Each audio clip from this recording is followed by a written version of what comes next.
نحمدہ ونصلی ونسلم علی سیدنا و مولانا محمد رسولہ النبی الامین المکین الحنین الکریم الرؤوف الرحیم اما بعد فاعوذ باللہ من الشیطان الرجیم بسم اللہ الرحمن الرحیم اوَكُلَّمَا عَاهَدُوا عَهْدًا نَبَذَهُ فَرِيقٌ مِّنْهُمْ بل اکثرهم لا یؤمنون ولما جاءهم رسول من عند الله مصدق لما معهم نبذ فریق من الذین اوتوا الکتاب کتاب اللہ وراء ظہورهم کأنهم لا یعلمون صدق اللہ مولانا العظیم۔ یہ اسی مضمون کے تسلسل میں 46واں حکم بنتا ہے۔ یہود کے احوال اور ان کے واقعات کو بیان کرتے ہوئے اللہ رب العزت نے یہاں ایک اہم چیز ان کی قابل ذکر خصلتوں میں سے یہ بیان فرمائی کہ کیا ایسا نہیں کہ جب بھی انہوں نے کوئی عہد کیا تو ان میں سے ایک گروہ نے اسے توڑ کر پھینک دیا، یعنی عہد کی پاسداری نہ کرنا یہ ان کا قومی شعار بن گیا تھا۔ جب بھی کوئی عہد کرتے اس کو توڑ کر پھینک دیتے۔ قرآن مجید نے لفظ استعمال کیا ہے اسے توڑ کر پھینک دیا، یعنی عہد کی، اپنی کمٹمنٹ کی اور اپنی کنوکشنز جو ہوتی تھیں ان کی اور کمٹمنٹس ہوتی تھیں، عہد جو ہوتے تھے ان کا اتنا بھی پاس نہ ہوتا تھا ان کو قومی سطح پر، بلکہ ان میں سے اکثر ایمان ہی نہیں رکھتے تھے۔ اب یہاں عہد کو توڑ کے پھینک دیا اور ایمان ہی نہیں رکھتے تھے، دونوں میں جوڑ کیا ہوا؟ عہد سے مراد جو بھی اللہ سے عہد کیا اور وعدہ کیا، اقرار کیا قومی سطح پر کہ ہم آئندہ یہ کریں گے اور یہ برے کام انجام نہیں دیں گے، اس کو توڑ کر پھینک دیا۔ اور حقیقت یہ ہے کہ وہ دل سے اس کو مانتے ہی نہیں تھے۔ جو عہد اور اقرار کرتے وہ دراصل دھوکہ بازی ہوتی تھی، محض دجل و فریب ہوتا۔ یہ جو 46واں حکم ہے، اب اس کا بھی انطباق کر لیں ہم اپنی قومی زندگی پر، انفرادی سطح پر بھی اور اجتماعی سطح پر بھی۔ کتنے عہد ہیں جو ہم نے اللہ رب العزت کے ساتھ کیے؟ 1947 کے عہد سے لے کر آج کے دن تک، اور جو عہد 47 میں کیا تھا لا الہ الا اللہ کا، پاکستان کا مطلب کیا؟ لا الہ الا اللہ۔ قرآن مجید نے کہا نبذہ فریق منہم، توڑ کر پھینک دیا۔ کیا ہم نے اس عہد کو توڑ کر پھینک دیا یا نہیں؟ آج کوئی لا الہ الا اللہ کا قومی زندگی میں بطور نظام کے نام لینے کو تیار ہے؟ یہ وہ لا الہ الا اللہ کا عہد ہے جو آپ ٹیلی ویژن پر ہر روز دیکھ رہے ہیں۔ یہ ٹیلی ویژن پر جو کچھ ہو رہا ہے یہ لا الہ الا اللہ کا عہد ہے کہ اللہ ہمیں ایک سرزمین، ایک وطن عطا فرما، وہاں ہم تیرے دین کا نظام لائیں گے۔ پھر ہم نے ایک قرارداد مقاصد کا پاس کی تھی جس کو آبجیکٹو ریزولوشنز کہتے ہیں۔ وہ پھر ہمارے آئین میں، اسلامی جمہوریہ پاکستان کے آئین میں وہ قرارداد مقاصد پریمبل، دیباچہ کے طور پہ شامل تھی، اور بعد ازاں اس کو بجائے دیباچہ رکھنے کے باقاعدہ آئین کا حصہ بنا دیا گیا۔ اب وہ قرارداد مقاصد یعنی عہد، لا الہ الا اللہ کا عہد قومی سطح پر ہم نے اللہ سے کیا تھا، اور قرارداد مقاصد کی شکل میں ہم نے ایک دستوری اور آئینی عہد پوری قوم کے ساتھ کیا، پوری قوم کے ساتھ کیا۔ آپ میں سے جو نوجوان اور پڑھے لکھے احباب کچھ سوجھ بوجھ رکھتے ہوں اور دستور کو پڑھ سکے، اردو میں بھی ملتا ہے اور انگلش میں بھی، آپ اس پریمبل کو یعنی قرارداد مقاصد کی پہلی 5-7 آرٹیکلز کو ضرور پڑھیے تاکہ آپ کو پتہ چلے کہ ہم نے قیام پاکستان کے وقت اپنی قوم کے ساتھ کیا عہد کیا تھا، جس عہد کو ہمارے ملک کے دستور کا بنیادی حصہ اور اساس بنا دیا گیا۔ ہم نے بھی قومی عہد کیے، پھر آپ خود فیصلہ کر لیجئے کہ ہم نے توڑ کر اس کو پھینک دیا یا نہیں۔ یعنی اس عہد میں جہاں سے ہمارا دستور شروع ہوتا ہے، اس وقت وہ کانسٹیٹیوشن میرے سامنے نہیں ہے، جہاں سے جس جملے سے ہمارا دستور شروع ہوتا ہے اس کا پہلا جملہ اور پہلا پیرا ہی یہ ہے، جہاں سے آئین پاکستان کی ابتدا ہوتی ہے، کہ یہ اقتدار اللہ کی امانت ہے، یہ اقتدار اور حکومت اللہ کی امانت ہے، اور جو حدود اللہ نے متعین کیے ہیں، یہ خاص لفظ ہے قابل توجہ، جو حدود اللہ نے متعین فرمائی ہیں، ان حدود کے فریم ورک میں، ان حدود کے اندر رہتے ہوئے جو منتخب حکومت ہوگی وہ اسے بطور امانت چلائے گی۔ وہ حدود کہاں گئیں؟ وہ امانت کہاں گئی؟ اور اللہ کے مقرر کیے ہوئے حدود کے اندر رہ کر چلانا وہ کہاں گیا؟ ہم نے توڑ کے پھینک دیا۔ پھر اسی قومی عہد کے اندر یہ بھی درج ہے دستور کے ابتدائیہ میں کہ جو بھی حکومت ہوگی قومی سطح پر یہ ہماری ذمہ داری ہوگی کہ ہم قرآن اور سنت کی روشنی میں اللہ رب العزت نے جو احکام ہم کو دیے ہیں ان کے مطابق معاشرے کو استوار کیا جائے گا، اور انفرادی اور اجتماعی طور پر معاشرے کو یہ ماحول مہیا کیا جائے گا کہ وہ قرآن اور سنت کے احکام کے مطابق زندگی بسر کریں۔ یہ میں نے بالکل لفظ بلفظ ترجمہ کر کے سنا دیا کانسٹیٹیوشن آف پاکستان کے آرٹیکل کا، بلا تبصرہ۔ اب آپ فیصلہ خود کر لیں۔ نبذ فریق منہم، یہود تباہ ہو گئے کہ اللہ سے عہد کرتے اور توڑ کر پھینک دیتے۔ ہم نے بھی عہد کیے اور توڑ کر پھینک دیا۔ اور پھر کتنے عہد ہیں جو اس قوم میں الیکشنوں کے وقت کیے جاتے ہیں۔ جتنا گناہ الیکشنوں کے زمانے میں ہوتا ہے اس ملک میں، اس دھرتی پر، جھوٹ بولنے کا گناہ، دھوکہ دہی کا گناہ، دجل اور فریب کا گناہ، عیاری اور مکاری کا گناہ، بددیانتی کا گناہ، شاید وہ پورے 5 سال میں نہیں ہوتا۔ اور جب طبقے اقتدار پر آ جاتے ہیں پھر ایک نئی گناہ کی ریت شروع ہو جاتی ہے۔ اور اب تو صورت یہ ہے کوئی اندر ہو یا باہر، پوری کی پوری زندگی گناہ سے آلودہ ہو گئی، پوری کی پوری زندگی جرائم سے عبارت ہو کے رہ گئی ہے، اور عہد شکنی سے عبارت ہو کے رہ گئی ہے، اور اللہ کے دین کو اور دین کی قدروں کو توڑ کر اٹھا کر ہم نے پھینک دیا ہے۔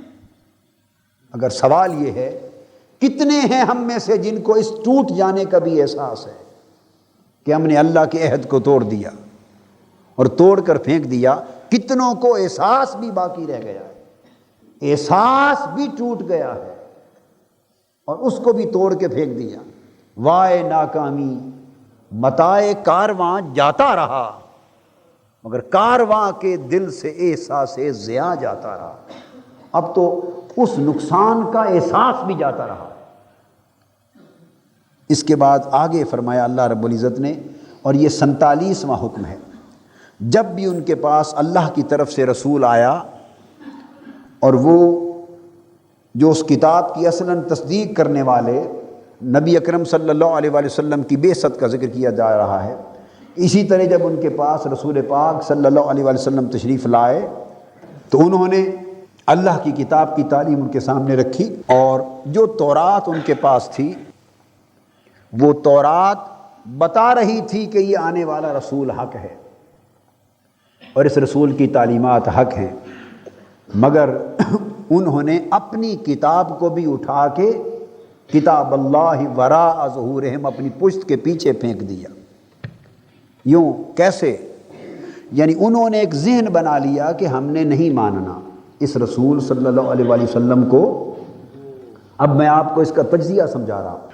انہوں نے ایک ذہن بنا لیا، کل رات میں نے مفصل بات کی تھی، اس نتیجے پر پہنچے کہ چونکہ رسول اکرم صلی اللہ علیہ وآلہ وسلم ہماری نسل بنی اسرائیل میں سے نہیں آئے، یہ بنی اسماعیل میں سے آئے ہیں، اور قرآن مجید نے بغین کا لفظ استعمال کر کے فرمایا کہ حسد اور عداوت میں وہ ڈوب گئے اور حسد کی بنا پر انہوں نے انکار کر دیا، سب کچھ جاننے پہچاننے کے باوجود جب انکار کا ذہن بن گیا۔ یہ بات توجہ طلب ہے۔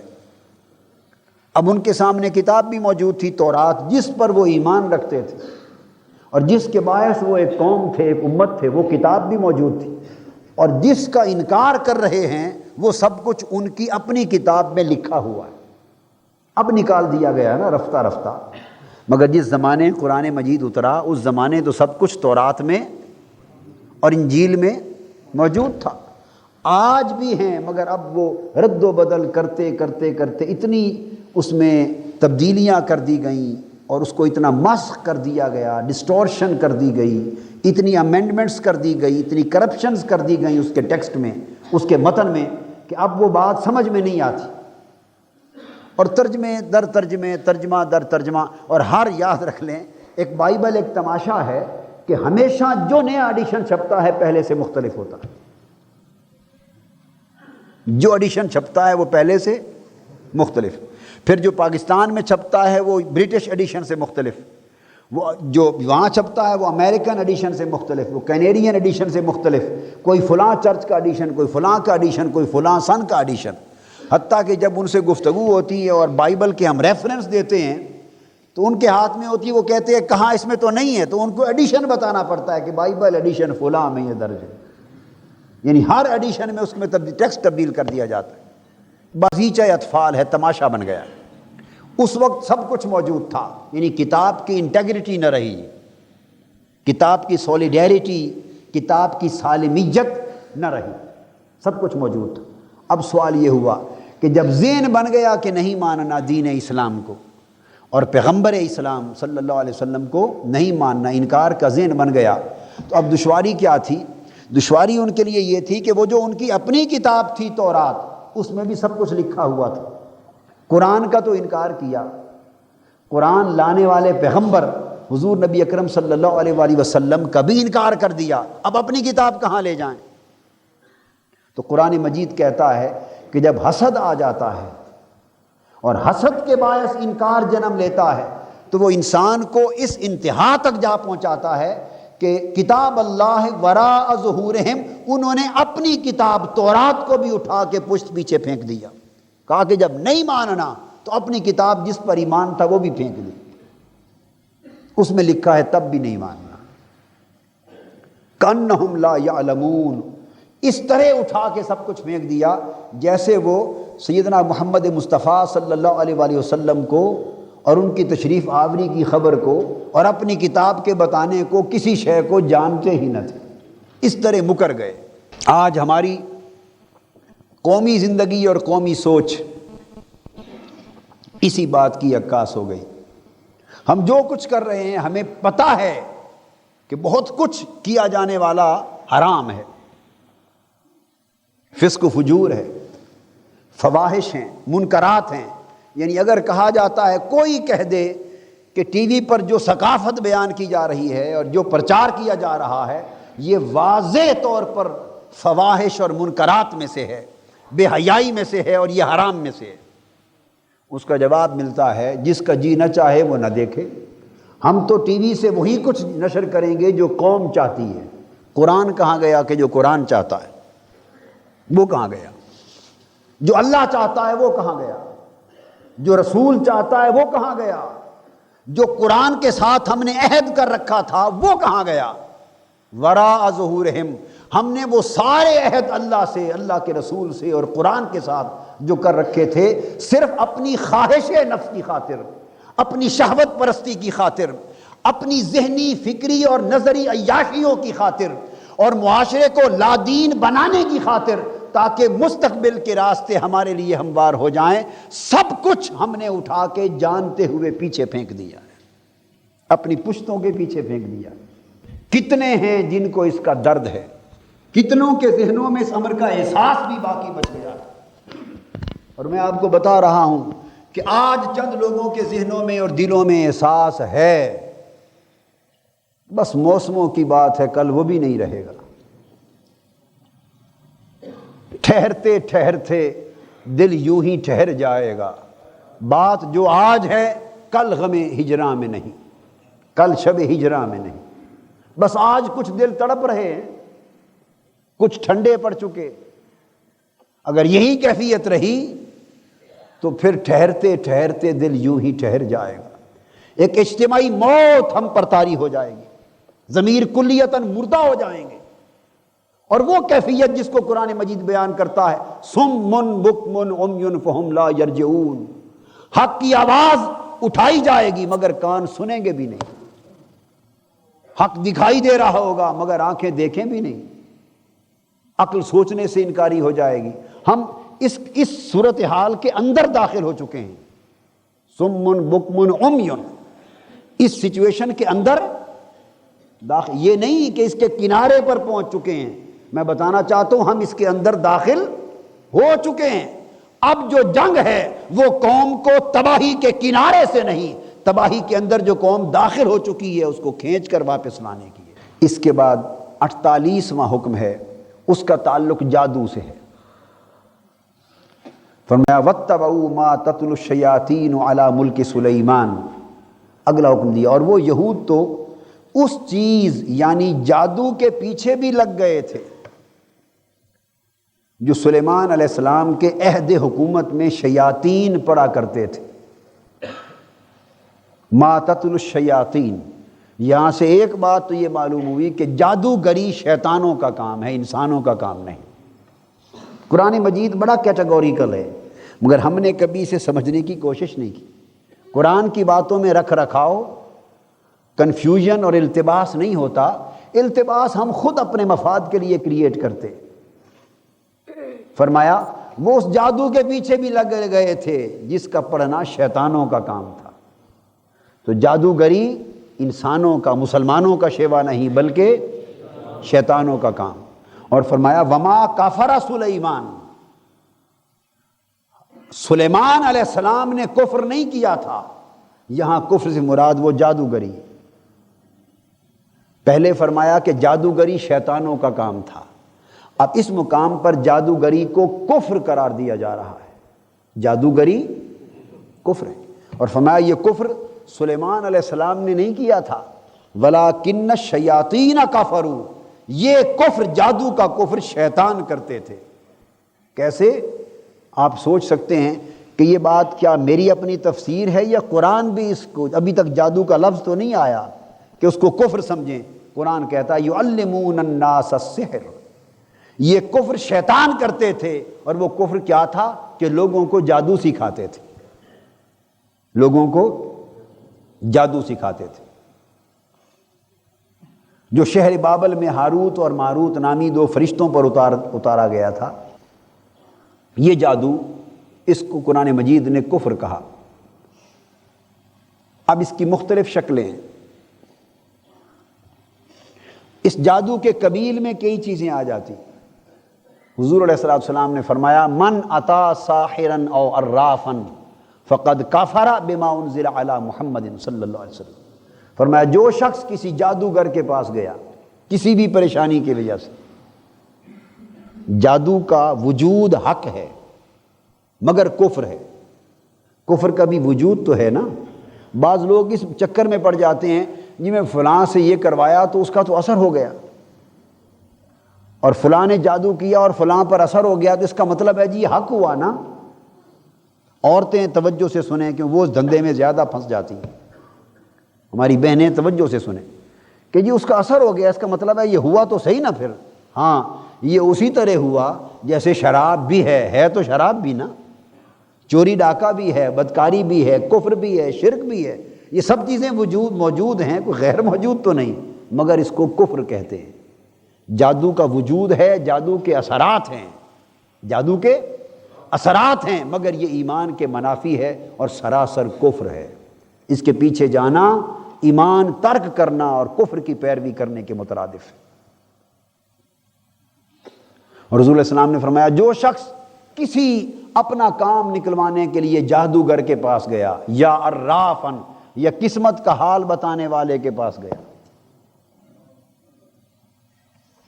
اس خرابی میں تو بڑے مبتلا ہے۔ قسمت کا حال بتانے والے کے پاس گیا، کوئی طوطے لے کے بیٹھا ہے، کوئی ٹھکرے لے کے بیٹھا ہے، کوئی کارڈ لے کر بیٹھا ہے، کوئی زاچے بناتا بیٹھا ہے، قسمت کا حال پوچھتے ہیں، میری شادی ہوگی یا نہیں، میرا کاروبار چمک پڑے گا یا نہیں، یہ معاملہ کیسا ہوگا، ترقی ہوگی یا نہیں، میری حکومت برقرار رہے گی، یہ سال گزر جائے گا یا نہیں۔ دوسرا جاتا ہے پوچھتا ہے کہ اس سال میں حکومت گرا لوں گا یا نہیں، مڈ ٹرم الیکشن ہو جائیں گے یا نہیں، دوسرا کہتا ہے نہیں 2 سال گزر جائیں گے یا نہیں۔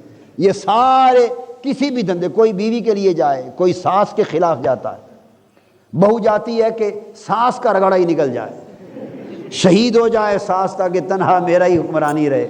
ساس جاتی ہے جب سے بہو گھر میں آئی ہے بیڑا ہی غرق ہو گیا، کوئی اس کا معاملہ ہو جائے۔ کوئی ماں جاتی ہے بیٹا میرے ہاتھ میں آ جائے، کوئی بیوی جاتی ہے کہ شوہر میرے ہاتھ میں آ جائے۔ یہ مختلف دندے ہیں، کوئی فلاں کے خلاف، کوئی فلاں کے خلاف، جس غرض کے لیے بھی جائیں، جو جادو کے لیے گیا، ٹونے کے لیے گیا، ٹوٹکے کے لیے گیا، ان کالے دندوں کے لیے گیا، حضور نے فرمایا اس نے محمد مصطفیٰ پر نازل ہونے والے قرآن کے ساتھ کفر کر دیا۔ فرمایا میرے اوپر اترنے والے قرآن کے ساتھ کفر کر دیا۔ یہ کفر ہے، اس سے بچنا چاہیے۔ اسلام نے توکل کی تعلیم دی ہے، استعاذہ کی تعلیم دی ہے کہ انسان اللہ سے پناہ مانگے، قرآن سے مدد لے، صبر سے مدد لے، نماز سے مدد لے، استعانت بالصبر کرے، استعانت بالصلاۃ کرے، استعانت بالعبادہ کرے، حضور کے توسل کے ذریعے اللہ سے استعانت کرے۔ اللہ پاک نے خیرات و برکات کے اور حسنات کے قرآنی تعلیمات کے راستے بتائے ہیں، ان پر عمل ہونا چاہیے، نہ کہ ان امور کی طرف کہ جن کو اللہ اور اللہ کے رسول نے کفر قرار دیا ہے۔ ان چیزوں سے بچنا چاہیے، یہ فتنہ ہے۔ اور پھر آگے اس فتنہ اور کفر کی ایک نشانی یہ بھی بیان کی، فَيَتَعَلَّمُونَ مِنْهُمَا مَا يُفَرِّقُونَ بِهِ بَيْنَ الْمَرْءِ وَزَوْجِهِ۔ اس جادوگری کے فتنوں میں سے ایک فتنہ قرآن نے بیان کیا کہ وہ میاں بیوی کے درمیان جدائی کروا دیتے تھے، تفریق کروا دیتے تھے۔ یہ کام بھی کثرت کے ساتھ ہو رہا ہے، بہت سے لوگ یہ دھندے لے کے بیٹھے ہیں، میاں بیوی کے درمیان تفریق کرنا، بھائیوں کے درمیان تفریق کر دینا، رشتوں کے درمیان تفریق کر دینا۔ اور شیطان کو جتنی خوشی طلاق پر ہوتی ہے کہ جس شوہر نے بیوی کو طلاق دے دی، جتنی خوشی شیطان کو اس پر ہوتی ہے کسی اور عمل پہ نہیں ہوتی۔ ایک حدیث میں آتا ہے کہ شیطان ہر شام کو تخت لگاتا ہے اور سارے شتونگڑے اس کے شاگرد شیاطین جمع ہوتے ہیں، اور وہ ساروں کو جمع کر کے تخت پہ بیٹھ کے پوچھتا ہے بتاؤ آج کے تمہارے کارنامے کیا ہے۔ کوئی کہتا ہے میں نے فلاں کا سر پھڑوا دیا، کوئی کہتا ہے اس کو قتل کروا دیا، کہتا ہے اس کی گالی گلوچ کروا دی، یہ جھگڑا کروا دیا۔ اس طرح کے وہ اپنے کارنامے بیان کرتے ہیں۔ ایک شیطان کا بچہ اٹھتا ہے اور کہتا ہے کہ میں نے میاں بیوی میں جھگڑا کرا کے طلاق کروا دی۔ شیطان اٹھ کر اس کا ماتھا چوم لیتا ہے، کہتا ہے تو نے میرا دل ٹھنڈا کر دیا۔ سب سے بڑا کارنامہ شیطان کے نزدیک یہ ہے کہ پھوٹ پڑ جائے۔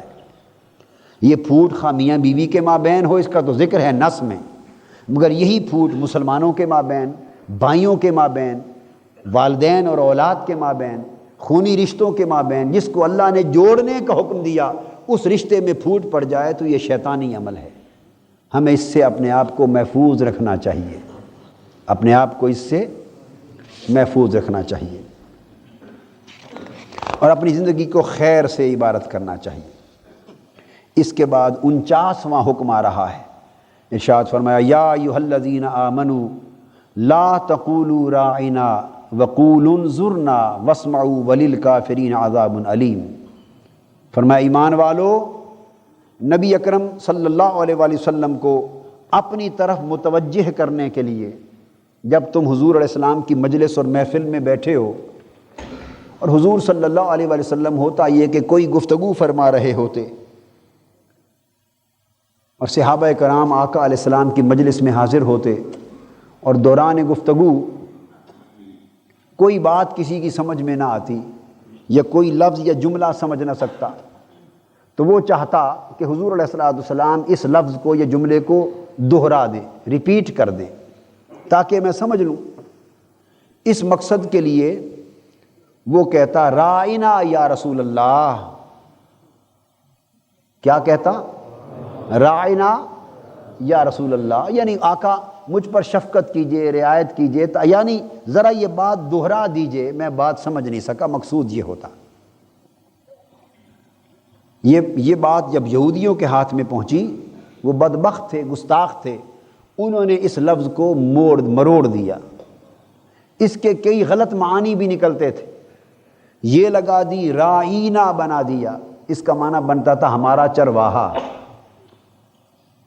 الغرض بہت سے معنی ہیں اس کے، تو اس کو نیگیٹو سینس میں استعمال کرنے لگے اور استہزاء کرنے لگے، اور رائنا کے لفظ کو گستاخانہ معنی میں یوز کرنے لگے۔ اب صحابہ کرام جو یہ لفظ کہتے تھے وہ تو گمان بھی نہیں کر سکتے تھے گستاخی کا، ان کے تو وہم و گمان میں بھی گستاخانہ مفہوم نہیں تھا، وہ تو عذر ادب عرض کرتے آقا علیہ السلام کی بارگاہ میں، شفقت طلب کرتے، آقا شفقت فرمائی، کرم فرما دیجئے، ذرا شفقت کر دیجئے، وہ تو اس سینس میں لے رہے تھے۔ مگر جب دشمنوں کے پاس گیا تو انہوں نے ایک اچھے لفظ کو غلط معنی پہنا دیا۔ میں اب آپ کو قرآنی تعلیم بتا رہا ہوں کہ بارگاہ ادب مصطفیٰ صلی اللہ علیہ ادب بارگاہ مصطفیٰ صلی اللہ علیہ وآلہ وسلم کی نزاکت کیا ہے، حضور علیہ السلام کی بارگاہ کے ادب کی اہمیت کیا ہے قرآن کی نگاہ میں، اللہ کی نگاہ میں۔ بدستور وہ تو یوں قرآن کی کئی آیتوں کا مذاق کرتے تھے، یہ بات توجہ طلب ہے۔ کیا وہ صرف اسی لفظ کا مذاق کرتے تھے اور آیتوں کا مذاق نہیں کرتے تھے؟ بولیے، وہ تو قرآن مجید کی 20 آیتوں کا ٹھٹا کرتے تھے، اور قرآن مجید نے 20 مقامات پر فرمایا کہ ہماری آیتوں کا استہزاء کرتے ہیں، ہماری آیتوں کا مذاق اڑاتے ہیں، ہمارے دین سے ٹھٹھا کرتے ہیں، تضحیق کرتے ہیں، استہزاء کرتے ہیں، اور فرمایا آج تم ہماری آیتوں سے اور ہمارے مومنوں سے استہزاء کرتے ہو، قیامت کے دن ہم استہزاء کریں۔ یہ تو سیدنا نوح علیہ السلام کے وقت سے یہ معاملہ چلا آ رہا ہے، وہ تو قرآن کا، اللہ کی آیتوں کا، اللہ کے احکام کا استہزاء کرتے، حتیٰ کہ حضور علیہ السلام کے پیچھے نماز میں جماعت کے اندر داخل ہو جاتے اور قرآن مجید کی آیتوں کی تلاوت ہو رہی ہوتی اور اس تلاوت کے غلط معنی بناتے، الفاظ کو رد و بدل کرنے کی کوشش کرتے، ان الفاظ میں غلط معنی داخل کر دیتے، ان کے سیاق و سباق کو ہٹا دیتے۔ وہ تو آیتوں کے ہر موقع کی تلاش میں رہتے تھے، اور وہ اللہ کے کلام کو، آیتوں کو اپنی جگہ سے ہٹا دیتے، یعنی وہ تو الفاظ کا رد و بدل کرنا، ان کو غلط معنی پہنانا اور ان کا ٹھٹھا اور مذاق کرنا ان کا معمول تھا۔ ایک لفظ رائنا کا مذاق انہوں نے اکیلے سے نہیں کیا تھا، ان کا تو معمول چلا آ رہا تھا آیات قرآنی اور کلمات الہیہ کا مذاق اڑانا۔ اب اس پس منظر میں اس حکم کو سمجھیں، وہ قوم جو 20 آیات قرآنی کا مذاق اڑاتی، 20 احکام قرآنی کا اور الفاظ قرآنی کا اور تعلیمات الہیہ کا مذاق اڑاتی ہے، استہزاء اور تضحیق جس قوم کا شعار بن چکا ہے، انہوں نے اگر اس لفظ رائنا کو بھی اپنے ماحول میں اور اپنے حلقوں میں بطور استہزاء کے اور گستاخی کے استعمال کرنا شروع کر دیا تو کون سی عجیب بات کر دی تھی، کوئی نیا کام تو نہیں کیا تھا۔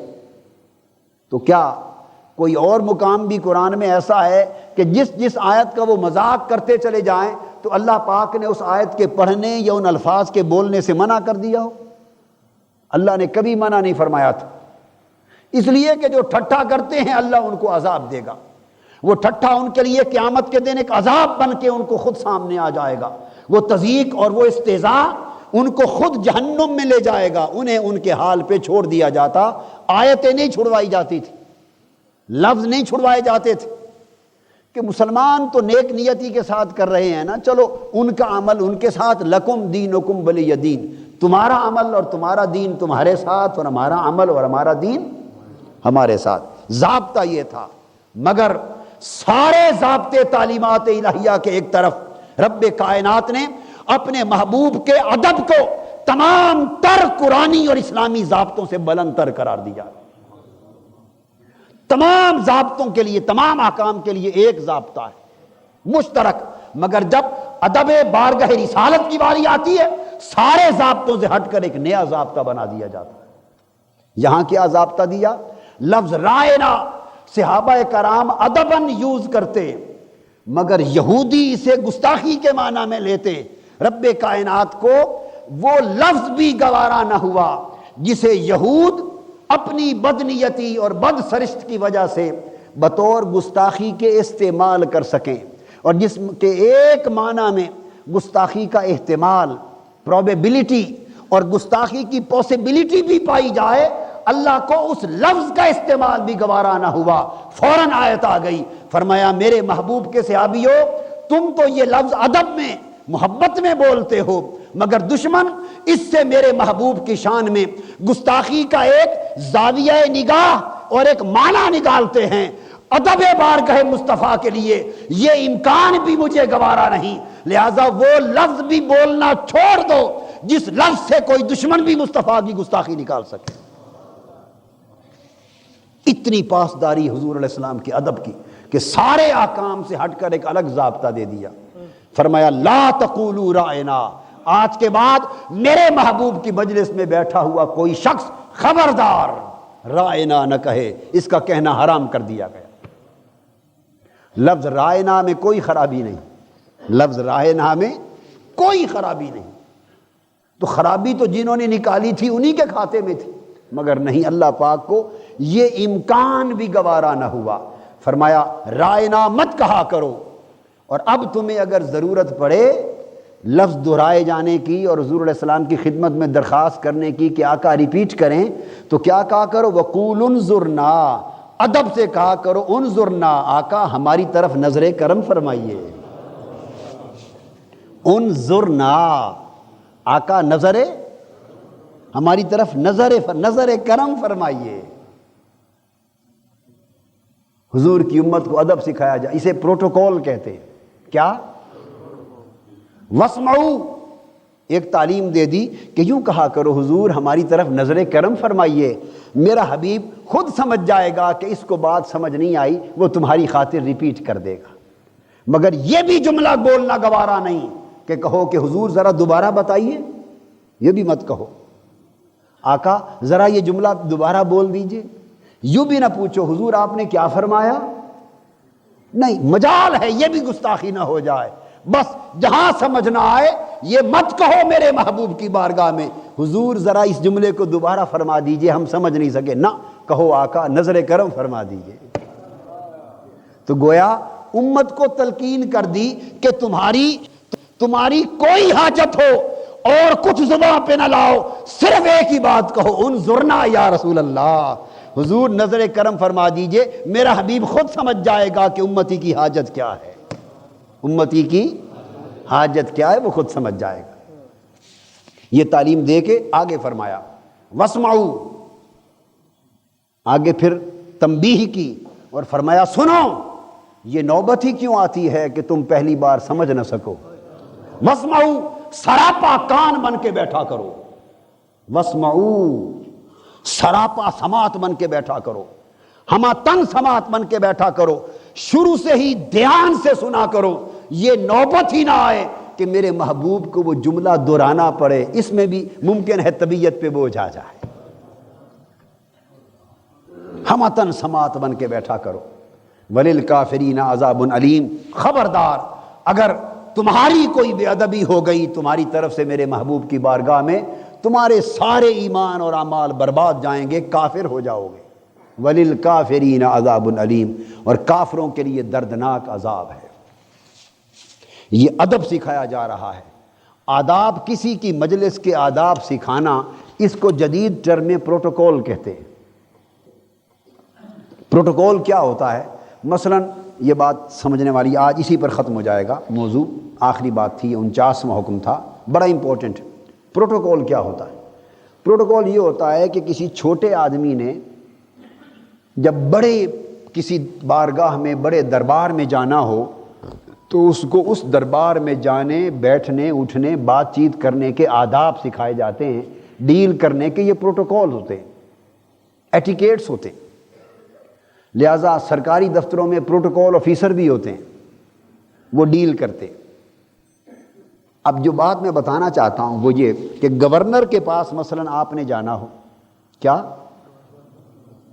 پہلی بار جا رہے ہیں، بیٹھ رہے ہیں، گفتگو کر رہے ہیں، تو کوئی متعین ہوگا پروٹوکول آپ کو آداب بتانے کے لیے، بھئی اس دفتر کے، اس گورنر ہاؤس کے، اس مجلس کے یہ پروٹوکولز ہیں، یہ ایٹیکیٹس ہیں، یہ آداب ہیں، یہ تقاضے ہیں، کوئی آپ کو بتائے گا۔ سوال میرا یہ ہے کہ جو بتائے گا آپ کو آداب کہ گورنر سے ملنا ہے اور اس کی مجلس میں بیٹھنا ہے تو ایسے بیٹھنا اور ایسے بات کرنا، یہ تعلیم دینے والا، گورنر کی مجلس کے آداب سکھانے والا خود گورنر سے چھوٹا ہوگا یا گورنر سے بڑا ہوگا؟ بڑی سادہ سا سوال ہے، کون ہوگا؟ کبھی دنیا میں ایسا ہوا کہ آداب تو گورنر کی مجلس کے سکھائے جانے ہیں اور سکھانے والا صدر مملکت ہو، کہ صدر آپ کو کہے کہ گورنر سروپ صاحب کے پاس آپ جا رہے ہیں تو اس کی مجلس میں جانے کے آداب یہ ہیں، ذرا اس طرح بات کرنا، ایسے نہ کرنا۔ کبھی صدر بھی سکھاتا ہے، کیوں کہ گورنر تو چھوٹا ہے، گورنر تو چھوٹا ہے، وہ کسی چھوٹے کو حکم دیتا ہے، وہ کمشنر سکھائے گا، کون؟ ڈپٹی کمشنر سکھائے گا، اس کے دفتر کا کوئی پروٹوکول آفیسر ہوگا، چیف سیکرٹری ہوگا، چیف سیکرٹری بھی گوارا نہیں کرتا اتنا بڑا افسر کے پروٹوکول سکھایا آپ کو، انہوں نے آگے ایک افسر رکھا ہوگا، وہ آپ کو آداب بریف کر دے گا، بریفنگ کر دے گا۔ تو قاعدہ دنیا میں یہ ہے کہ جس کے پاس جانا ہو اس کی مجلس کے آداب اس سے چھوٹا سکھاتا ہے، پھر اس سے بڑے کے پاس جانا ہوگا تو اس سے چھوٹا سکھاتا ہے، اس سے بڑا اپنے چھوٹے کی مجلس کے آداب نہیں سکھایا کرتا۔ یہاں مجلس مصطفیٰ میں بیٹھنا ہے، آداب خدا سکھا رہا ہے۔ مجلس رسول میں بیٹھنا ہے، مجلس رسول میں بیٹھنا ہے۔ اب چاہیے تو یہ تھا کہ حضور تلقین فرماتے یہ موضوع قرآن کا موضوع نہ ہوتا، یہ موضوع قرآن کا موضوع نہ ہوتا بلکہ حدیث کا موضوع ہوتا، صحابہ کرام سے روایات ہوتی اور صحابہ ہمیں سکھاتے کہ، اور تابعین کو سکھاتے اور ایک دوسرے کو سکھاتے کہ جب حضور کی بارگاہ میں جانا ہو تو یہ ادب ہے، ایسے بات کرنا، یہ کہنا، یہ نہ کہنا۔ تو بارگاہ مصطفیٰ کا ادب صحابہ سکھاتے جو چھوٹے تھے۔ چاہیے تو یہ تھا، دنیا کی روش و دستور یہی ہے۔ تو یہاں میں نے عرض کیا کہ ہر جگہ دستور ایک ہوتا ہے، مگر جب بارگاہ مصطفیٰ کی باری آتی ہے سارے دستور ہٹا دیے جاتے ہیں، ادب مصطفیٰ کے لیے دستور نرالا ہوتا ہے۔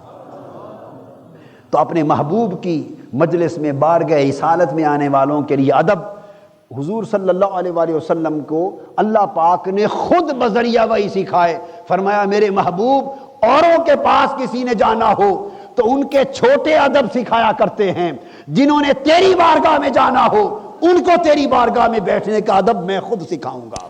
تو ادب مجلس مصطفیٰ کو قرآن کا موضوع بنا دیا، اللہ نے اپنی وحی کا موضوع بنا دیا، جبرائیل امین کو آیتیں دے کر بھیجا اور فرمایا جبرائیل جا، یہ پروٹوکولز ہیں میرے مصطفیٰ کی مجلس میں بیٹھنے کے، جا کے حضور کے صحابہ اور امتیوں کو سکھا دے کہ کوئی میرے محبوب کی بارگاہ میں بیٹھ کے بے ادبی نہ کر بیٹھ۔ ایسا کیوں؟ اس لیے کہ اب حضور کی مجلس سے اوپر کوئی مجلس نہیں ہے، چونکہ حضور کے ادب سے اوپر کوئی ادب نہیں ہے۔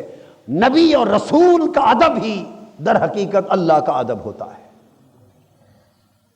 نبی اور رسول کا ادب ہی حقیقت میں اللہ کا ادب ہوتا ہے۔